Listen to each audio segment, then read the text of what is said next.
Do you know what centenary means? It means the 100-year anniversary of something. This week is the centenary of the arrival at the South Pole of the first British explorers, led by Captain Robert Scott. The English word Arctic means the area of the world around the North Pole.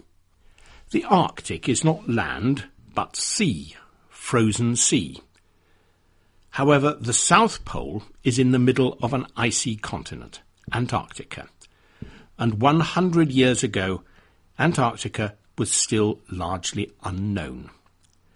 There had been expeditions to explore some of the coastal areas, and some of these expeditions had ventured inland.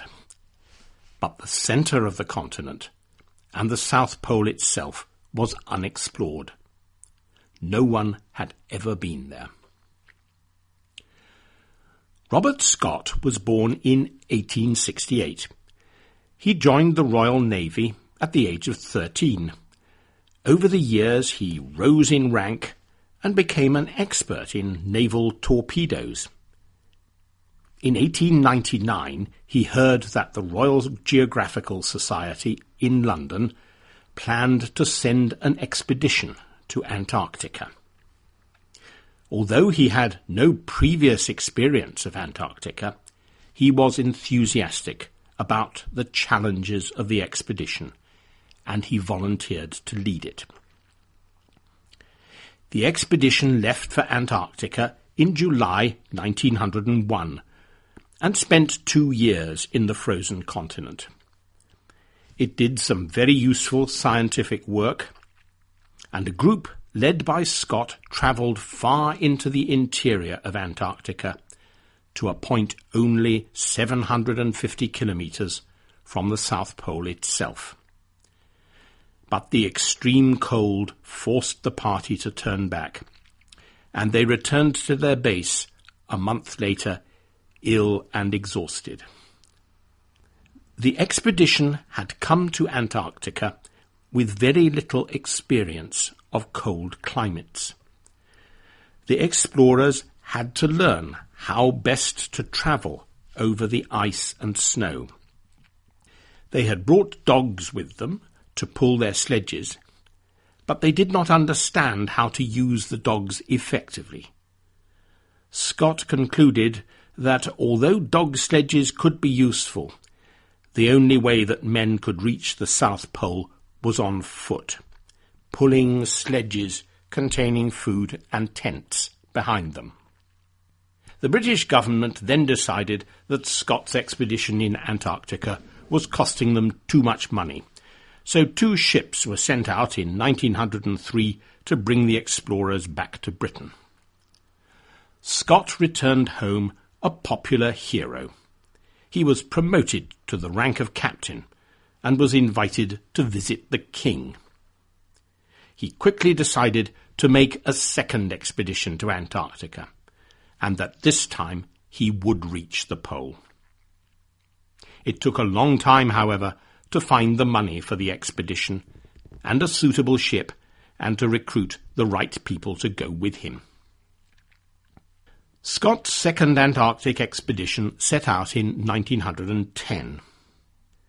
Things did not go well. On the way to Antarctica, Scott received news that the Norwegian explorer Roald Amundsen was also on his way to the South Pole. Scott's ship, the Terra Nova, became stuck in the ice for 3 weeks before it could reach land. Scott had brought ponies and motorized sledges with him to transport men and supplies, and a few dogs.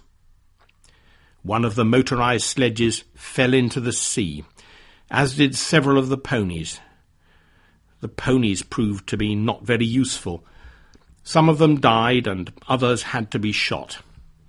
Scott was now convinced that he was right. The only way to travel to the South Pole was to walk. In November 1911, the journey south began. Over 2 months later, On the 17th of January 1912, Scott and 4 others at last reached the South Pole. They found a tent and a Norwegian flag. Amundsen had beaten them. He had reached the pole 5 weeks earlier. Scott's party were heartbroken as they turned to go back to their base, 1,300 kilometres away. The weather got worse and worse, and their supplies of food ran low. Cold and hunger sapped their strength. 2 members of the party died on the journey. The remaining 3 men set up camp only 18 kilometres from a depot where the expedition had left food and other supplies for them. They got no further, and all 3 died of cold on about the 29th of March. Why did Amundsen win the race to the pole? The main reason was that he had previously led an expedition to find a sea route through the frozen sea to the north of Canada.